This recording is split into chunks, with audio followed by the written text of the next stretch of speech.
അല്ല, ഞാൻ അതിനകത്ത് MP ജയരാജൻ്റെ പ്രസ്താവനയാണ് കണ്ടത്. അദ്ദേഹം പറയുന്നു അത് പിന്നെ DGPയുടെ അല്ല അന്നത്തെ SP-യുടെ ഉത്തരവായിരുന്നില്ല എന്ന്. പിന്നെ ആരുടെ ഉത്തരവായിരുന്നു? ബഹുമാനപ്പെട്ട MP രാഘവൻ അവരുടെ ഉത്തരവ്.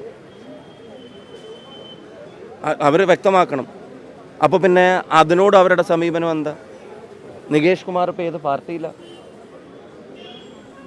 എന്നൊക്കെ അവരുടെ ഈ കാര്യത്തിൽ ഞങ്ങളല്ല അഭിപ്രായം പറയേണ്ടത്.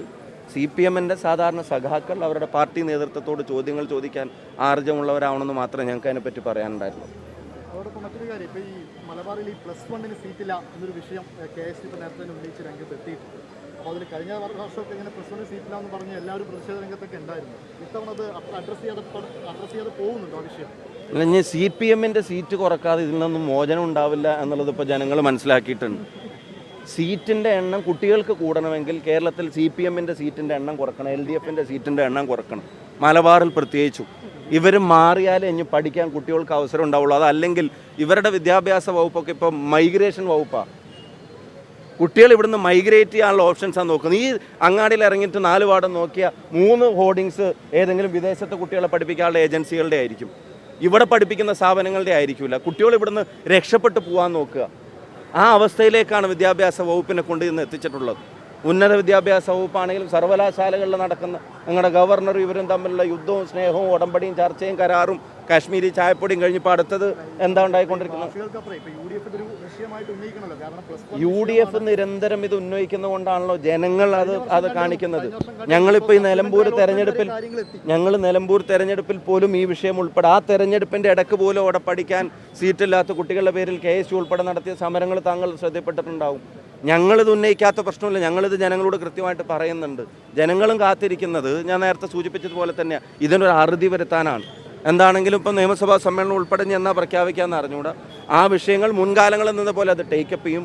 കുട്ടികൾക്ക് ഇവിടെ പഠിക്കാൻ താല്പര്യമുള്ളവർക്കെങ്കിലും അവസരം ഒരുക്കി കൊടുക്കാൻ ഗവൺമെൻറ് തയ്യാറാവണം. കാരണം അതും കൂടെ കഴിഞ്ഞാൽ +1ഉം +2ഉം കൂടെ കഴിഞ്ഞാൽ പിന്നെ ഇവിടെ നിൽക്കാൻ ആർക്കും താല്പര്യമില്ല. സീറ്റുകൾ ഒഴിഞ്ഞു കിടക്കുന്ന അവസ്ഥയിലേക്ക് ചിലപ്പോൾ മാറും പ്രൊഫഷണൽ കോളേജുകളിലേക്ക് ഇവിടുത്തെ. അപ്പോൾ അതിന് പഠിക്കാൻ കുട്ടികൾക്ക് താല്പര്യം ഉണ്ടെങ്കിൽ അതെങ്കിലും ഉള്ള സീറ്റ് ഒരുക്കാനോ കുട്ടികൾക്ക് ഇവിടെ പഠിക്കാൻ കഴിയുമെന്ന് ഉറപ്പുവരുത്താനോ ഗവൺമെൻറ് തയ്യാറാവണമെന്ന് വീണ്ടും ആവശ്യപ്പെടുന്നു. ദുരിതവുമായി ബന്ധപ്പെട്ട് യൂത്ത് കോൺഗ്രസ് പണം പിരിച്ചിട്ട് വീട് നൽകിയില്ല എന്നത് ഇന്നലെ ക്യാമ്പിലൊക്കെ വലിയ പ്രശ്നമായിരുന്നു. അതിനകത്ത് പാർട്ടി ഒരു ഇടപെടൽ വല്ലതും നടത്തുമോ? അങ്ങനെ ഒരു വിഷയം ഞാൻ പറഞ്ഞു, അതിൻ്റെ യാഥാർത്ഥ്യങ്ങൾ നിങ്ങൾക്ക് എല്ലാവർക്കും അറിയുന്നല്ലേ. യൂത്ത് കോൺഗ്രസ് പണം പിരിച്ചിട്ടുണ്ട്. അവർ ആ സ്റ്റേജിൽ ആ ഫണ്ട് KPCക്ക് കൈമാറാനോ അല്ലെങ്കിൽ വീട് വെച്ച് കൊടുക്കാനോ തയ്യാറാണ്. അവർ ആ പണം ഫുള്ളായിട്ട് ആ അക്കൗണ്ടിൽ തന്നെ, അതിൽ നയാ പൈസ ആരും അതിന് തൊട്ടിട്ടില്ല.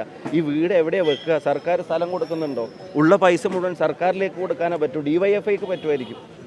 സർക്കാർ പറയുന്നത് കേട്ടിട്ട് മാത്രം. യൂത്ത് കോൺഗ്രസ് ഒരു ഇൻഡിപെൻഡൻറ്റ് യുവജന സംഘടനയല്ലേ, അവർക്ക് അവരുടെ തീരുമാനങ്ങൾ ഉണ്ടാവില്ലേ. അപ്പോൾ സർക്കാർ ഈ വീട് പറയുന്ന ആളുകളെ എല്ലാവരും പൈസ പിരിച്ചതും ജനങ്ങൾ കൊടുത്ത പൈസയും ഒക്കെ അവരിലേക്ക്, അല്ലാതെ അതാത് സംഘടനകൾക്ക് അതിപ്പോൾ ഇവിടെ വേറെ ഗവൺമെൻറ്റുകൾ വരെ വീട് ഓഫർ ചെയ്തില്ലേ, കർണാടക ഉൾപ്പെടെയുള്ള ഗവൺമെൻറ്റുകൾ.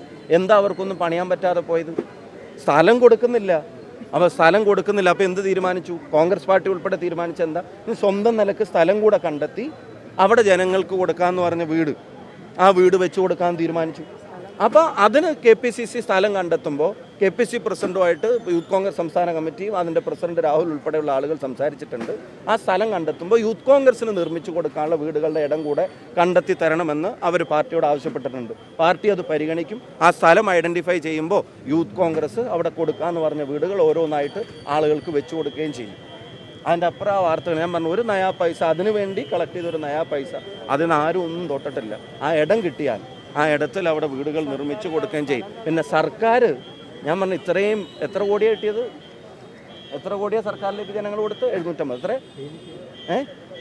എന്നിട്ട് അവർ ആ വീടിൻ്റെ നിർമ്മാണത്തിൻ്റെ ഒരു തീരുമാനം എടുക്കുക എത്ര കാത്തിരിക്കും? ഇത്രയും പൈസ ജനങ്ങൾ കൊടുത്തിട്ട്. യൂത്ത് കോൺഗ്രസ് കൊടുക്കാമെന്ന് പറഞ്ഞിട്ടുണ്ടെങ്കിൽ അത് കൊടുക്കും.